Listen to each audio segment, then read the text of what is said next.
Libercast presenta una producción de Libertópolis, donde nuestra misión es promover un mundo de personas libres y responsables en búsqueda de su felicidad.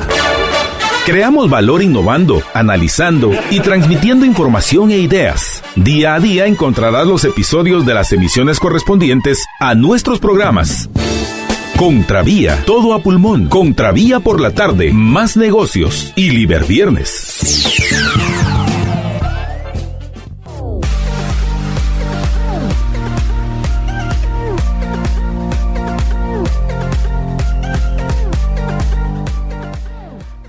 Buenas noches, estamos ya en Más Negocios, les habla María Dolores Arias y Jorge Jacobs.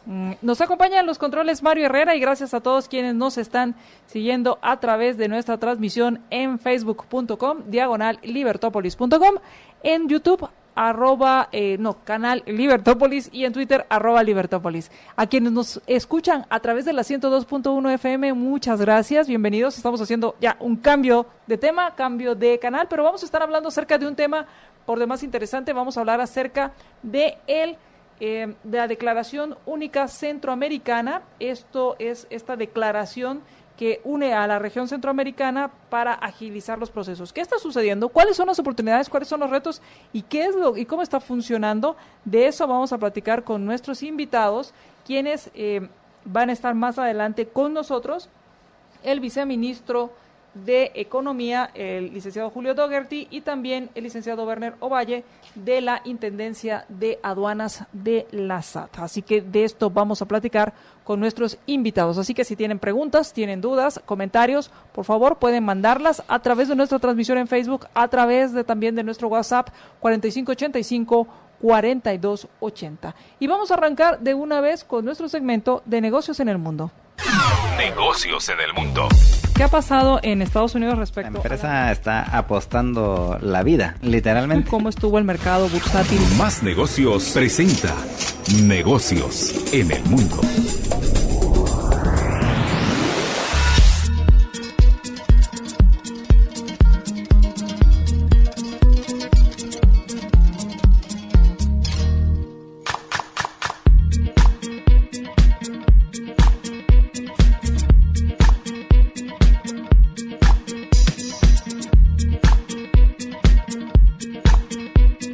Sucedió en las principales bolsas. Pues bueno, a raíz de las declaraciones del gobierno de Beijing, bueno, primero Trump anunciando que sube aranceles, por otro lado, pues Beijing le regresa la bofetada y también les dice que van a aumentar aranceles en represalia a las decisiones tomadas por el gobierno de Estados Unidos a partir del 1 de junio.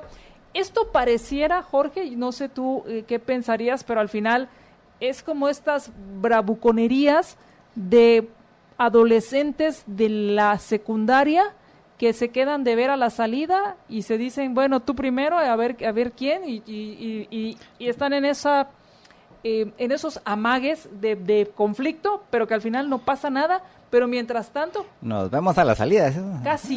Casi que nos vemos a la salida, pero como si fuera un amague de elefantes, porque si bien es cierto, a ellos no les pasa nada, todos los que están alrededor sufren las consecuencias. Y me refiero a las bolsas porque hubo pérdidas de hasta un 3% en las bolsas en Estados Unidos. El índice Nasdaq perdió un 3.41%, el Standard & Poor's 2.41% y el Dow Jones 2.38% en las operaciones de hoy. Todo esto debido a las declaraciones o a las dimes y diretes entre los gobiernos de Estados Unidos y China. Sí, y esta va a ser el tema durante mucho tiempo, porque de lo que he podido ir recopilando así de información, realmente lo que sucedió fue que los chinos, el gobierno de China o los negociadores chinos, creyeron de que Estados Unidos y en particular, obviamente, la administración de Trump estaba en una situación de debilidad, y esto según he ido leyendo así todos los reportes, esto lo dedujeron de la insistencia de Donald Trump con la Reserva Federal de bajar la tasa de referencia. Entonces ellos adujeron de que la economía de Estados Unidos iba mal y que por eso era que Donald Trump estaba presionando a los de la Reserva Federal. Yo creo que ahí malinterpretaron a Donald Trump o simplemente no lo han entendido de que él se pelea con el que se le ponga enfrente, indistintamente de, o sea, no es así tan estratégica la cosa de que va a tronar la economía y entonces por eso es que está pidiendo que bajen que bajen la tasa de referencia. Simplemente él considera de que se debía de bajar la tasa de referencia para que creciera más la economía, porque recordemos que ahorita ya está en campaña, y pero que no tenía absolutamente nada de relación con que la economía de Estados Unidos estuviese decayendo. De hecho, incluso las noticias de la semana pasada eran precisamente de que había crecido incluso más la economía de lo que esperaban. Entonces, al final, ellos leyeron mal la escritura en la pared, como se dice. Y la semana anterior, a raíz de eso, tomaron la decisión de empezaron a retractarse de algunos de los acuerdos a los que ya habían llegado en la mesa de negociaciones. Y eso fue lo que enojó a Trump, y por eso anunció desde el domingo pasado de que iba a incrementar los aranceles, y a pesar de que en efecto pues continuaron las negociaciones toda la semana pasada, del miércoles al viernes, estuvo la delegación de China en Washington. Aún así, el domingo dijo que el viernes subían los aranceles, y el viernes los subió, y estén o no estén en negociaciones y todo. Entonces yo creo que ahí realmente sí fue un error del gobierno de China de pensar de que de que Trump no iba a reaccionar como reaccionó, y repito, ahí lo leyeron mal. Y pues entonces ahorita están en estas, y todavía hoy en la mañana, antes de que anunciaran el incremento, todavía Donald Trump ayer publicó unos tweets y hoy los volvió a repetir en la mañana de que el gobierno de China mejor si no pensaba en hacer represalias, porque entonces les iba a doler más. Y justo al ratito de que los volvió a publicar en la mañana, porque ya los había publicado ayer, al ratito anunció el gobierno de China este incremento en los aranceles, y ya desde hace algunas horas también ya se ha filtrado en la administración Trump. Él ya lo había dicho desde la semana pasada, pero ya se ha filtrado que en efecto luego de esta decisión del gobierno de China, pues entonces se va a ir así a todos los aranceles, que era lo que había anunciado también la semana pasada, de si no sucedía nada, si no se llegaba a ningún acuerdo, que entonces en junio, entiendo, iban a incrementar los aranceles a todos los productos de China hasta el 25%. Así que esto de hoy apenas es uno de los siguientes golpes en esta batalla, pero que va a continuar. Ahorita la reunión más cercana que se tiene, de la que hoy se estuvo hablando algo con relación a la próxima reunión que va a tener Donald Trump con Xi Jinping, va a ser en Japón, que va a haber una reunión del G20, no sé, alguna de esas reuniones, y dentro de esa reunión pues van a aprovechar para tener una reunión, pero eso va a ser a finales de junio, o sea, estamos hablando dentro de 45 días. Así que la incertidumbre seguirá, pienso yo. Ahora hay que recordar que el estilo de negociación de Trump es bastante agresivo y por lo general siempre hace todas estas alardes de fuerza para poder obtener lo que él considera la mayor ventaja para su parte negociadora. Sí, y ahí es donde yo creo que leyeron mal a Trump los chinos, porque creyeron de que no iba a cumplir sus amenazas, y resulta que sí. Y bueno, también las bolsas europeas no les fue tan bien.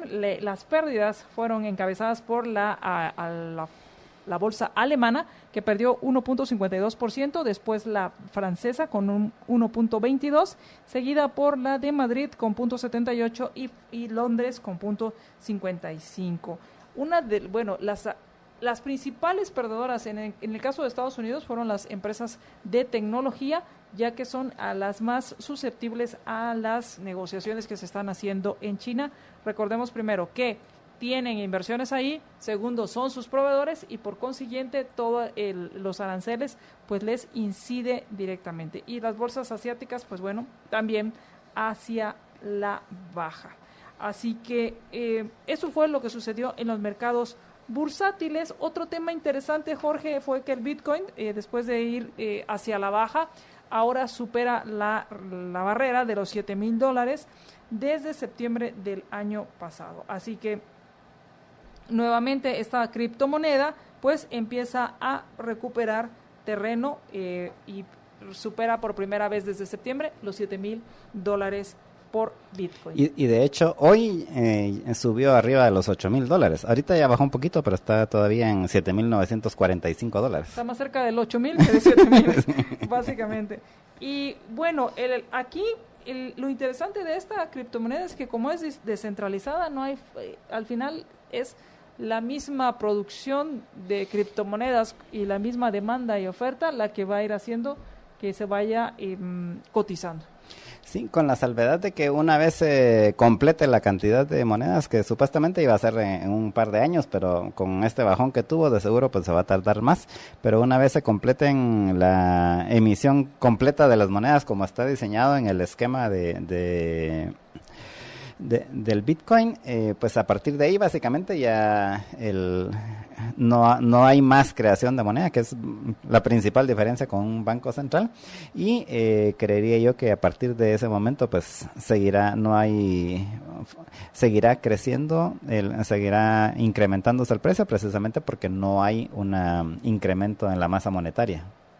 Y bueno, a quien salió en el momento menos correcto y que le ha incidido en su desempeño en la bolsa es Uber, porque Uber ha perdido más de $13,000 millones en solo 2 días, tomando en cuenta que las acciones de la empresa se lanzaron en $45 para su debut y a 2 sesiones pues ya están cotizando en 37.06. Esto quiere decir que han ido descendiendo durante estos 2 días de operaciones. Esta empresa, considerada un unicornio en el sector de transporte, lleva al cierre de la sesión una pérdida del 10.75%. Sí, y en efecto, pues de seguro algo le afectó todo el tema de los aranceles y todo, pero realmente en el caso específico de Uber creo que son cosas más internas, a lo mismo que similar a lo que le pasó a Lyft, que también cuando salió a bolsa resulta que también sus acciones cayeron, ¿verdad? Y creo que es porque estaban ¿sobrevaloradas? Bueno, sí, están sobrevaloradas. Sucedió en su momento con Facebook cuando se lanzó, hubo mucha expectativa, se hablaba de sí, porque había mucho hype, como dicen los gringos. Con el precio inicial y cerró, obviamente, hacia la abajo, cerró menos del precio inicial. Sí, y de hecho incluso los mismos de Uber eran conscientes de eso, ¿verdad? Porque ellos habían puesto un precio de las acciones mayor a ese 45% que fue $45, perdón, que fue el que sacaron en el IPO.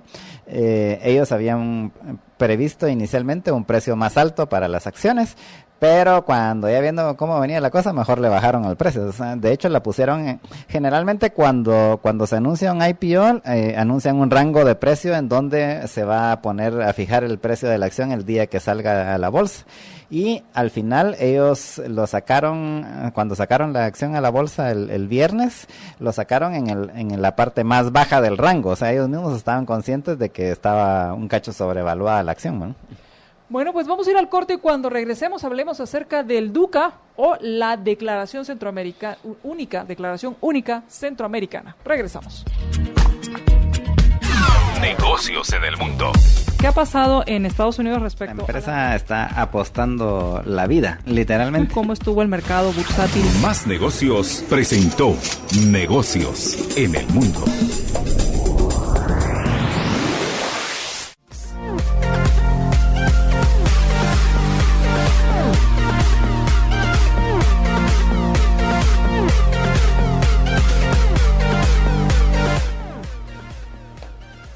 Ya están con nosotros nuestros invitados, con quienes vamos a hablar acerca de la Declaración Única Centroamericana, mejor conocida como DUCA.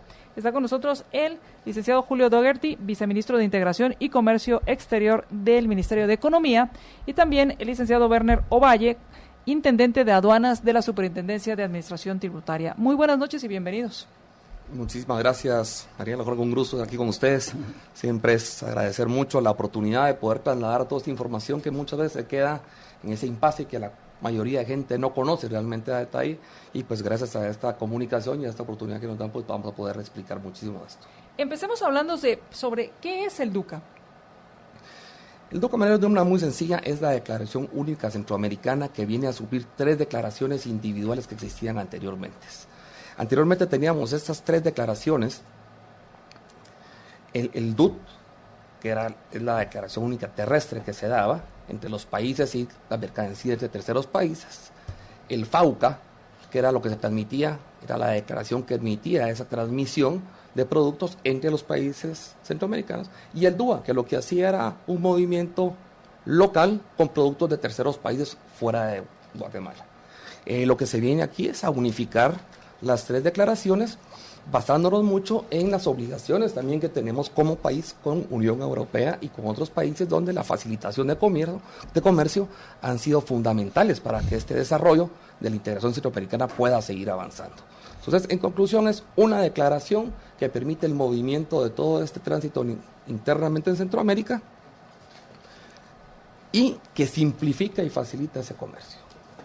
Eso implica que, por ejemplo, si entra algo a Guatemala, entra a través de este DUCA y luego ya lo puedo mandar yo a Costa Rica y sigue con el mismo documento. Eso sería básicamente... Exactamente, va a ser y antes tenía que hacer con los otros 3 documentos, ¿no? Dependiendo del tipo de mercadería, de dónde venía. Si era una mercadería interna de la región, usaba uno. Si era mercadería que era local, pero de un tercer país fuera de la región, era otro. Y si era terrestre interno de la región, era otro. Entonces, esto sí va a permitir, por ejemplo, que cualquier producto que vaya de aquí hasta Panamá pueda utilizar el mismo documento, la misma DUCA, la misma declaración. Pero no implica que ya no hayan aduanas intrarregionales, sino es simplemente desde que va a ser más fácil ese tránsito, ¿no? Totalmente, lo que estamos haciendo es una facilitación de comercio al final de cuentas. Nosotros tenemos un proyecto desde hace muchísimos años, y hablo otra vez, para irme muy atrás, de hace más de 50, 60 años de una integración centroamericana, la cual en los últimos años se ha venido acelerando. Yo creo que lo más importante, Jorge, es tal vez el ejemplo de la Unión Aduanera. La Unión Aduanera es el mejor ejemplo de lo que es la facilitación. Realmente como Honduras hemos llegado a un movimiento, y datos no dichos por nosotros, sino que por el Banco Mundial, en el cual dice, bueno, creo que ponen 23, 24 horas a 6, 7 minutos. Y hoy estamos en un promedio, según datos de ellos y de SIECA, de 6, 7 minutos aproximadamente en el paso regular de toda la mercancía que está libre de circulación y que ya está incluida dentro de esta unión aduanera. Por supuesto, también hay productos, porque aquí es importante diferenciar cuáles son los productos que están en libre circulación y cuáles son los que están exentos de esa libre circulación, que todavía siguen sumándose cada ronda de negociación, se suman más productos a esta lista, pero lo importante es que también esos productos que están fuera de esa libre circulación han ido mejorando sus tiempos. ¿Y por qué los han ido mejorando? Simple y sencillamente porque cada vez entre más productos estén libres de circulación, obviamente la capacidad de las aduanas va a mejorar, y obviamente a lo que queremos llevar es a un movimiento totalmente libre. Obviamente es porque básicamente les va quedando menos productos en los cuales ocuparse. Exactamente. Entonces obviamente todos los sistemas funcionan mejor. Definitivamente vamos a seguir sumando cada ronda y sumamos mucho más productos. La integración de El Salvador ha sido una integración interesante porque legalmente El Salvador se suma desde diciembre del año, pero la implementación, entrar en la parte práctica de lo que es unión aduanera, no es un papel.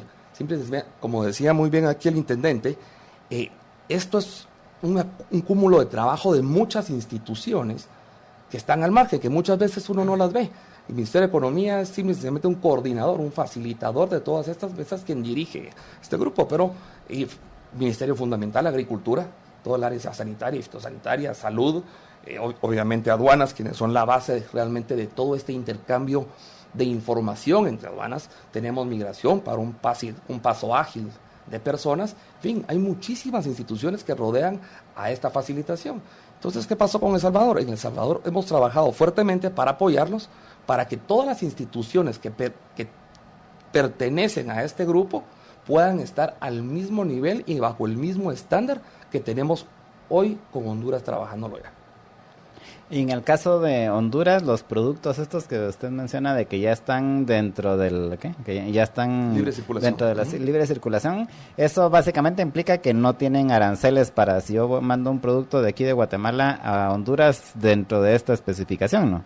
Prácticamente la mayoría de estos son un libre arancel, pero no solo eso, hay que recordar que la Unión Aduanera también implica aduanas periféricas.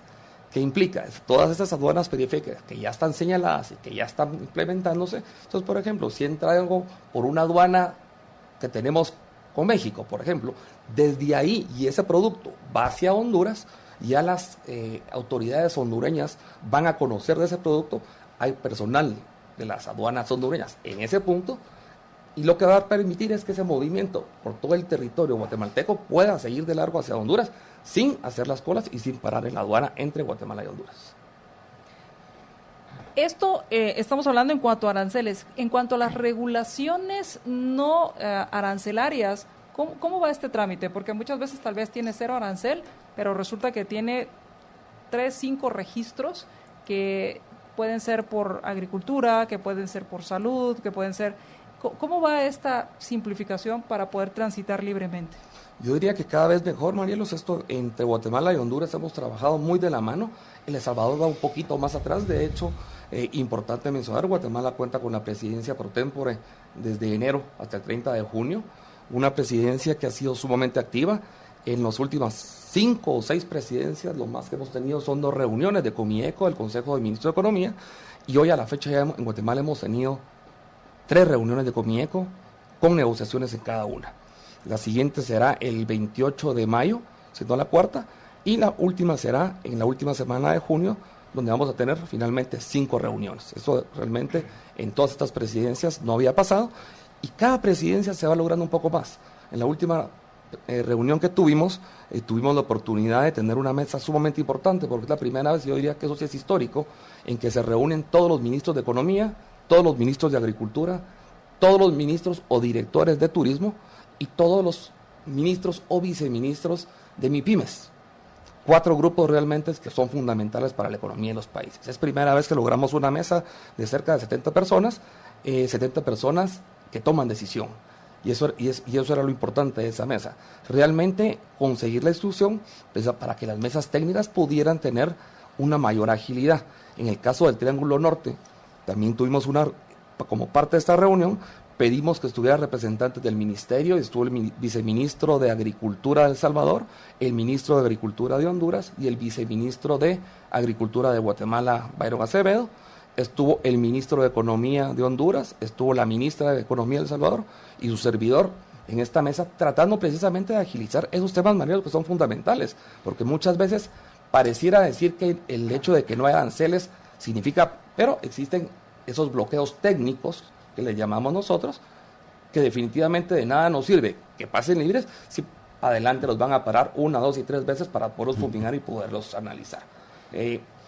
Estamos trabajando hacia esa integración, creemos que somos un ejemplo, y no lo digo yo, realmente lo dicen las instituciones, nos voltean a ver a Guatemala como un trabajo, yo les diría, diferente, especial. Esta unión aduanera ha volteado a ver sectores importantes de otros países a la región, porque obviamente no solo es Guatemala ahora, sino que ahora somos una región que está duplicada en Producto Interno Bruto y duplicada en población. Entonces, el resto de países empiezan a ver a la región de una manera más importante, y entre más países se puedan integrar a este proceso, pues obviamente seguiremos a lo que creemos que es esa integración centroamericana.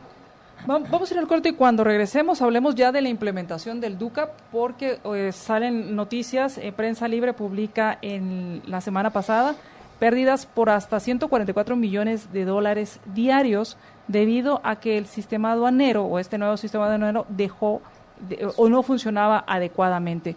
Me gustaría que habláramos qué sucedió aquí y cómo se ha resuelto y cuál es el estatus en este momento en cuanto a esto. También nos dejan otro comentario que les voy a comentar cuando regresemos del corte.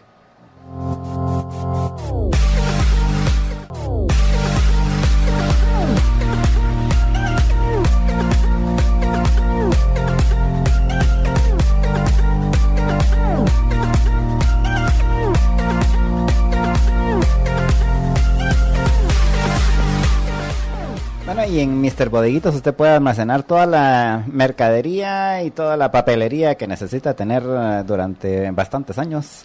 Y si no tiene espacio donde tenerlo en sus oficinas, y de hecho es más productivo utilizar el espacio de sus oficinas para otras cosas, pues qué mejor que utilizar los servicios de Mr. Bodeguitas. Ellos tienen bodegas que van desde pequeñas hasta muy grandes, ubicaciones en varias zonas de la capital, en Majadas, en la Aguilar Batres, en la zona 18, en la zona 4, en la zona 13, en las charcas de la zona 11 y también en Mushbal, y pues con seguridad y control de acceso a las 24 horas. Si quieren más información la encuentran en mrbodeguitas.com o llamando al 2314 49 49 en horas hábiles.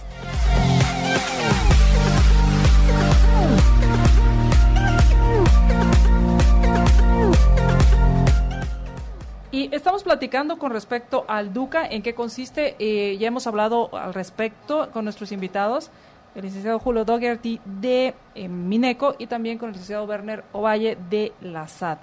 Y la pregunta que les hacíamos al salir del corte era con respecto a cuál era el estatus actual de este sistema, porque pues la Prensa Libre reportaba pérdidas por hasta 144 millones de dólares diarios. Esto fue el 10 de mayo, a raíz de los inconvenientes técnicos para implementar este sistema. ¿Qué fue lo que sucedió y qué es lo que ya es y cuál es el estatus actual? También nos decían, bueno, si esto era, nos hacen el comentario, dice, Centroamérica perdió mucho por alguna ineptitud de la SIECA. Nunca se debe poner un sistema nuevo sin garantizarse que exista el viejo en paralelo o por si algo sale mal. Los exportadores de Guatemala perdieron mucho, al igual que los de otros países. ¿Qué fue lo que sucedió y cómo se ha resuelto o cuál es el estatus de esta situación? Sí, muy buenas noches, gracias por la invitación. En primer término, como administración tributaria no podríamos confirmar o negar esas cifras, ya que no es algo que nos compete. De alguna forma la estimación de pérdidas habrá que ver bajo qué criterios y qué metodología lo hicieron. De alguna forma comentar que había un compromiso, bien lo comentaba el viceministro, desde el año 2012. La región centroamericana asumió un compromiso con la Unión Europea, donde teníamos que simplificar en un solo documento. Para esto han pasado casi 6-7 años a que se cumpliera con ese compromiso. Esto se da en el marco de un proceso de integración económica centroamericana, donde hay toda una institucionalidad, donde, como bien mencionaba el viceministro, hay un Consejo de Ministros de Economía, que son los que dictan la política económica, que establecen esos lineamientos estratégicos para la región, y en ese sentido, bajo esa obligación que asumimos como región, los ministros han dado mandatos específicos al Comité Aduanero precisamente para que implementemos este esfuerzo. En el caso de Guatemala, muy concreto, mencionar, hemos tomado el acuerdo de facilitación de comercio que ratificamos en el año 2017 como una de las ejes transversales del trabajo que hacemos a nivel de Ministerio de Economía, a nivel de aduanas, donde la simplificación de trámites y la simplificación de procesos es un elemento primordial. Esta DUCA entra dentro de ese esfuerzo o esa proyección que a nivel de la Organización Mundial de Comercio busca, el no tener tantos documentos, y no solo hablando de la gestión coordinada de fronteras, donde tenemos tantas instituciones en una frontera, sino que en este caso somos 6 aduanas, que de alguna forma tenemos que compatibilizar nuestros sistemas, que tenemos que compatibilizar y articular los esfuerzos de coordinación, de intercambio de información, de la gestión de riesgo aduanero, y esto es evidente, se hace a través del nodo regional para llegar a esa unificación. Comieco le dio el mandato a la Secretaría de Integración Económica Centroamericana para que precisamente lidere este esfuerzo en coordinación y en comunicación constante con las aduanas. Para esto, comentarles, tenemos 3 años de estar trabajando fuertemente en las diferentes negociaciones, como comentaba el viceministro, donde el tema de la DUCA siempre fue parte de la agenda de las diferentes presidencias pro tempore. Y en ese sentido se implementó, y de alguna forma creo que, se hicieron pruebas previas, donde todo funcionó, donde la SIECA rindió un informe al Consejo de Ministros de Economía, porque hicimos una prueba en la última negociación, donde tomamos una DUCA desde Panamá hacia Guatemala, donde tuvieron que existir validaciones y firmas en cada país, y todo funcionó bien. Y a partir de ello fue que Comieco toma la decisión y pone la fecha de entrada en vigencia el 7 de mayo. Obviamente hay aquí algunos elementos donde la cantidad de transacciones que se están haciendo diarias multiplicado por 6, donde cada uno de los países a lo interno tiene diferentes actores de la cadena logística, que ese es un elemento bien importante. Actualmente nosotros les podría garantizar que en el caso de la DUCA-D está estabilizado el sistema, pero hay muchos actores que conjugan y que tienen que dar cierta información en la transmisión de los datos. Por ejemplo, cada importador o cada exportador necesita un agente aduanero que le transmita su declaración. Eso funciona así, es parte de cómo está nuestra normativa regional a nivel del Código Aduanero Unificado Centroamericano y su reglamento, el RECAUCA, que de alguna forma también dependemos del nivel de calidad de internet que, por ejemplo, nos estén transmitiendo desde una aduana, por ejemplo, de Pedro de Alvarado, de Cunumán, o cualquiera una de las aduanas que de alguna forma nos están transmitiendo la información aquí a sede central y después nosotros trasladarla al nodo regional para trasladarla a las diferentes aduanas a nivel centroamericano. Una pregunta, cuando se refiere a la calidad de internet con la que se está transmitiendo, ¿se refiere al del agente aduanero o de la oficina de aduanas de ustedes?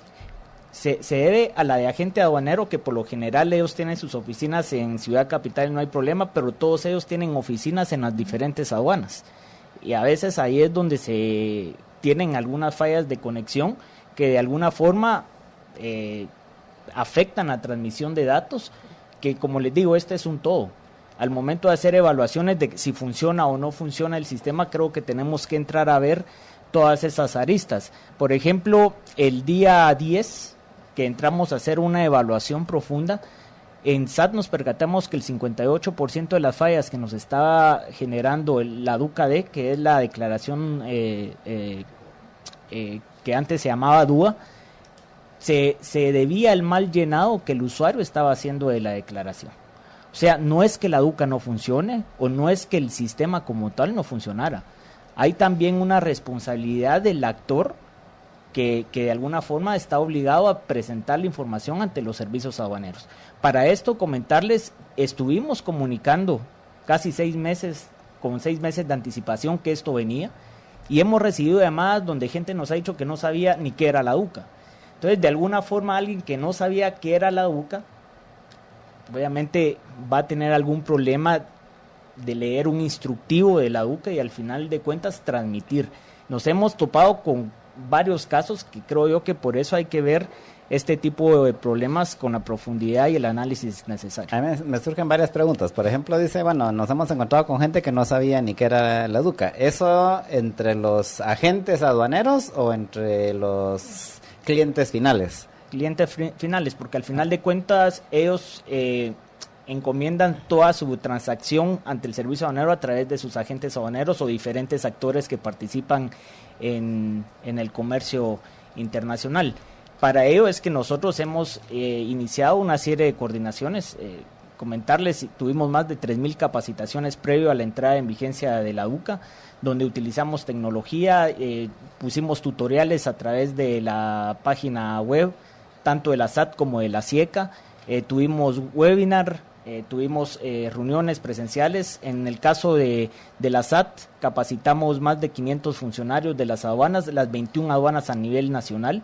O sea, es un trabajo que se vino haciendo, que obviamente ahorita estamos atendiendo estas situaciones y ante las fallas que presentó el sistema el 7 de mayo, el 8 implementamos el plan de contingencia. ¿Por qué? Si bien es cierto, estamos apostando a un proceso de facilitación de comercio, a simplificar los procedimientos, tampoco hay un interés de afectar lo que es el comercio intrarregional o con terceros países, y por eso activamos un plan de contingencia que de alguna forma ayudó a que se descongestionara de alguna forma y que la gente pudiera validar sus transacciones ante los servicios aduaneros. ¿Y en qué consistía el plan de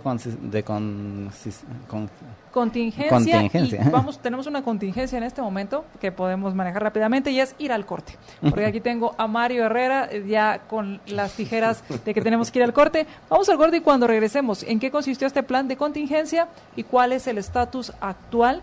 Y además las recomendaciones para hacer más expedita la el transporte o la circulación de la mercadería. Vamos al corte y regresamos.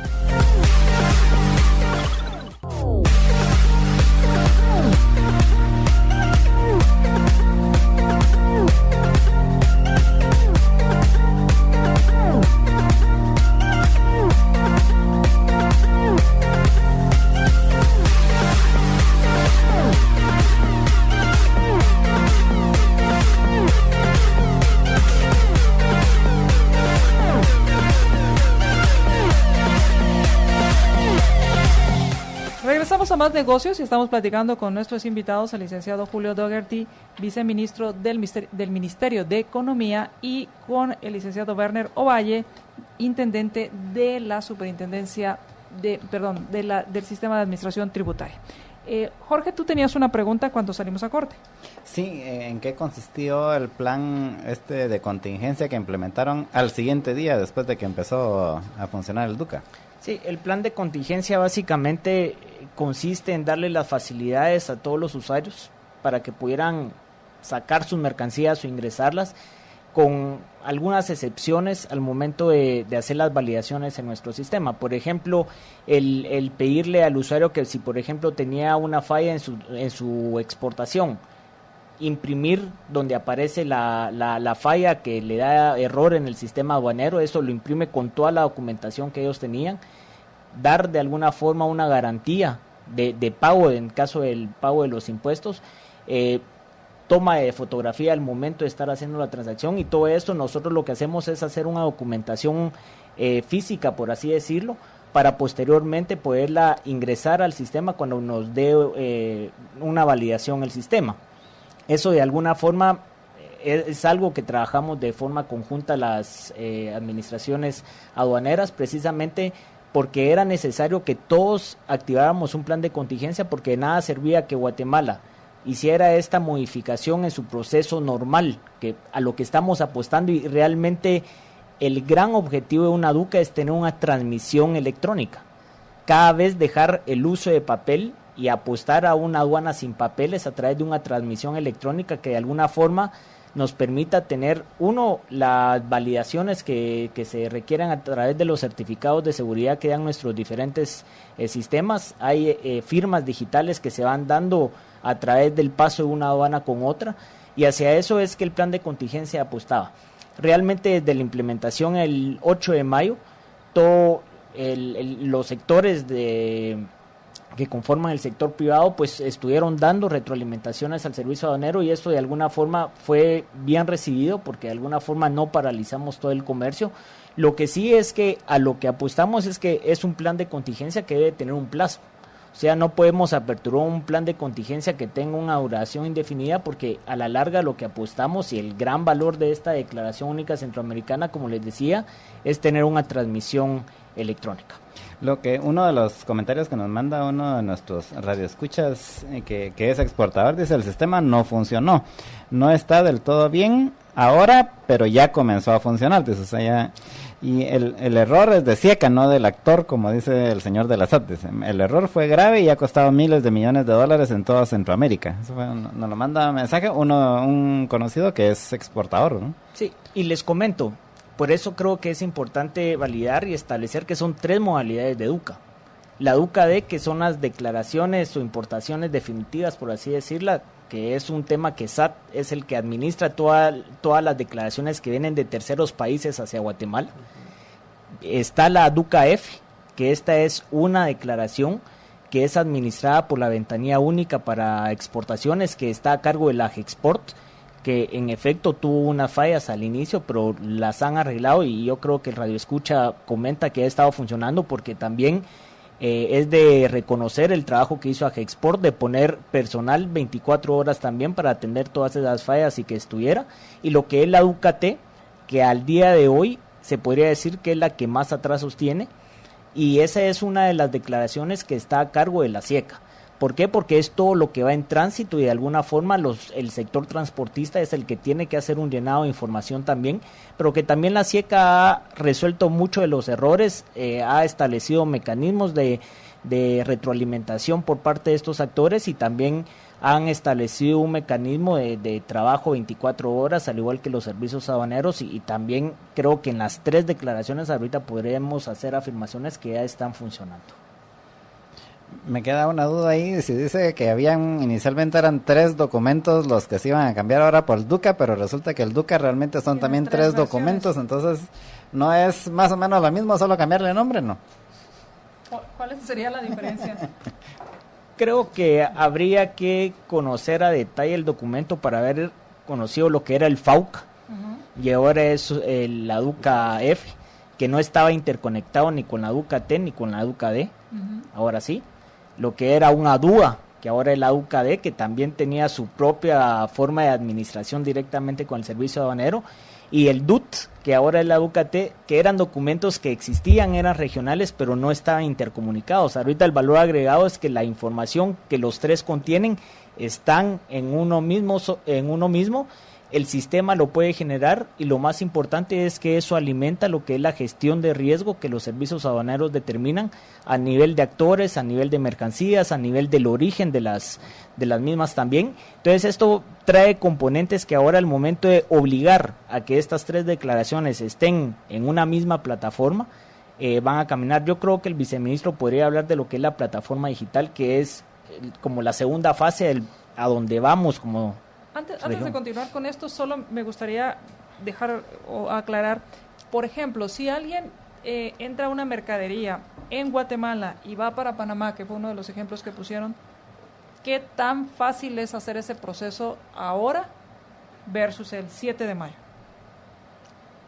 Bueno, al final de cuentas, una mercancía que viene de ¿dónde? O sea, entró a Guatemala, está en tránsito y su destino final es Panamá. Viene de México, por ejemplo. Viene de México. Sí. De alguna forma hay que ver 2 cosas. Uno, si va a pagar los impuestos en Guatemala y después la va a trasladar como que si fuera mercancía que ya pagó los impuestos hacia Panamá, o si solo va a utilizar a Guatemala como paso. Como un sistema, ajá. Para pagar. De alguna forma tiene que llenar su DUCAT, que esta es la declaración específica para garantizar el tránsito, que a nivel de la transacción que hacen las aduanas es mínima. ¿Por qué? Porque el control final, el que lo va a desarrollar es Panamá, y vamos a depender de los tiempos de despacho, de los tiempos de importación que va a generar Panamá como tal.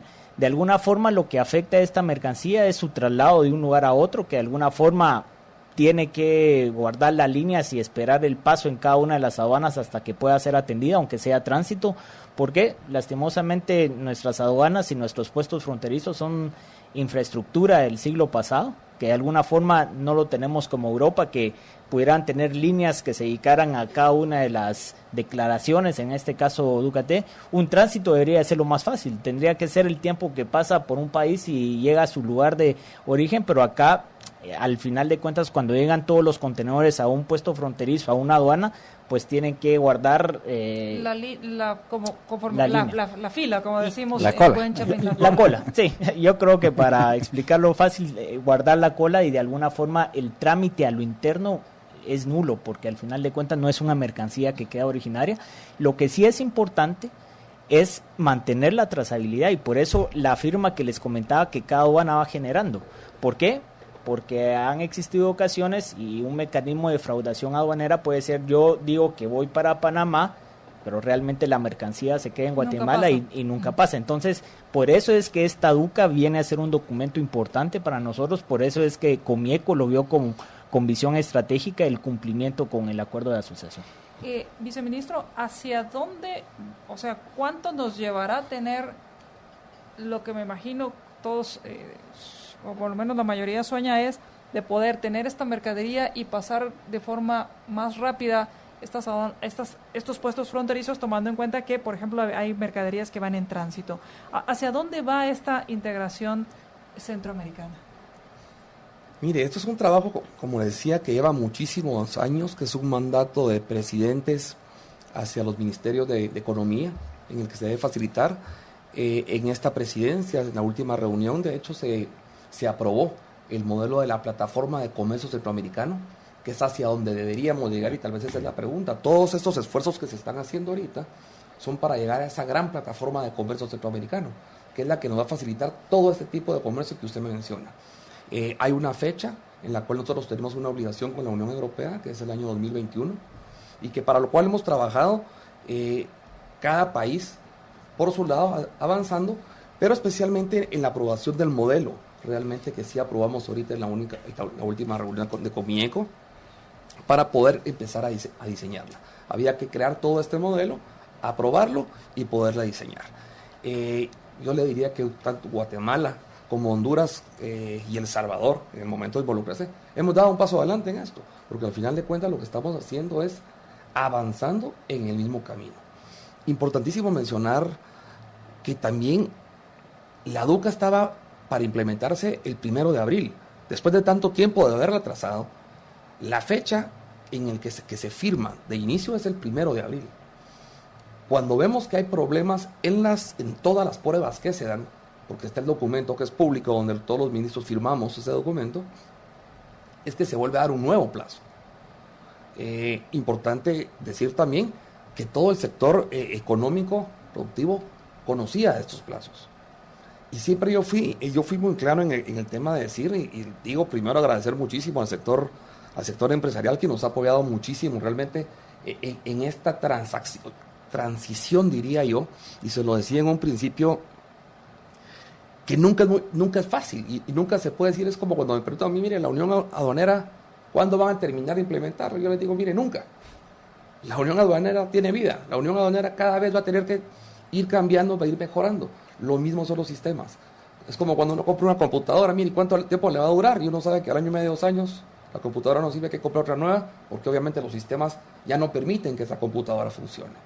En este caso, pues obviamente es un sistema que tiene que tener vida, que tenemos que ir cada vez mejorando, que los mismos usuarios son los que nos tienen que ir informando y trasladando las necesidades que tienen para poder ser más eficientes. Al final, yo le decía en el corte que esto, la facilitación de comercio, lo que es trazabilidad, y trazabilidad es transparencia. Entre mayor trazabilidad tengamos, entre mayor información nosotros podamos tener de las mercancías, de las unidades y de las personas, obviamente la transparencia va a ser mayor y la facilitación para todo este movimiento de carga va a ser. Pero ¿hacia dónde vamos? Hacia la plataforma digital de comercio centroamericano. Como les digo, vamos avanzados y seguiremos trabajando para que esto se dé. Solo me quedó una duda de la parte técnica de cómo está funcionando. Entiendo por lo que mencionaste que en la aduana, por ejemplo, de Tecunumán, tienen un sistema que ese se comunica al de ustedes aquí en la capital de la SAT, y ese mencionaste que se conecta a un nodo regional. ¿Ese nodo regional es un centro de cómputo que está en algún lado o no? Está en la Secretaría de Integración Económica Centroamericana, y al final de cuentas es a quien los ministros de Economía también le dieron ese liderazgo para que dirigiera muchas de las reuniones técnicas. Si bien es cierto, son parte de las negociaciones que las aduanas de los estados centroamericanos, cada quien con sus posturas y los elementos técnicos que tenía, SIECA ha tenido un rol importante y fundamental en este esfuerzo. Creo que hay que hacer relación. En 2017 implementamos Unión Aduanera con Honduras. Cuando implementamos FIDUC, que es la Factura de Declaración Única Centroamericana, también tuvimos problemas con los sistemas porque era algo nuevo. Era unificar el sistema de aduana con tributos internos, que en el caso de Guatemala estamos en una administración tributaria y no había problema, pero en Honduras están separados, y esto generó impactos en el sistema. Ahora ya está funcionando normal, y como bien comentaba el viceministro, un proceso que duraba hasta 4 días, una transacción comercial, ahora dura entre 7 a 10 minutos.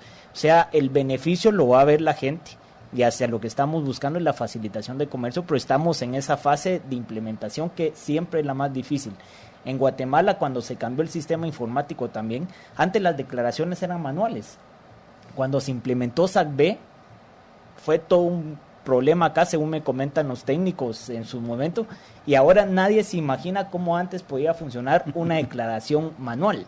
¿Por qué? Porque ya todos conocemos y que todo es a nivel electrónico. Yo creo que ahorita estamos en esa fase difícil, pero estamos con toda la convicción y con todo el entusiasmo que este va a ser un proceso exitoso a nivel de la región centroamericana.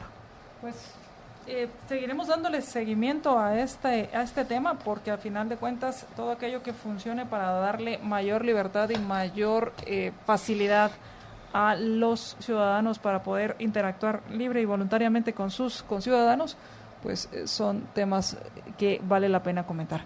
Muchas gracias por habernos acompañado. A ustedes, muchísimas gracias. Jorge. Bueno, ya saben, hay que va a haber un periodo de transición y hay que ver cómo sobrevive uno ese periodo de transición. Sí, que nos quedó pendiente este tema de cómo poder evacuar o desalojar todas estas dudas, todas estas diferencias que puedan haber, pero bueno, de eso hablaremos más adelante. Muchísimas gracias, que tengan una excelente noche, nos escuchamos en nuestra siguiente transmisión de Más Negocios. Libercast presentó una producción de Libertópolis. Recuerden que si quieren conocer más de nuestros programas, seguirnos en las diferentes redes sociales, o si quieren ver nuestros programas y conocer a nuestros conductores e invitados, pueden ingresar en www.libertopolis.com.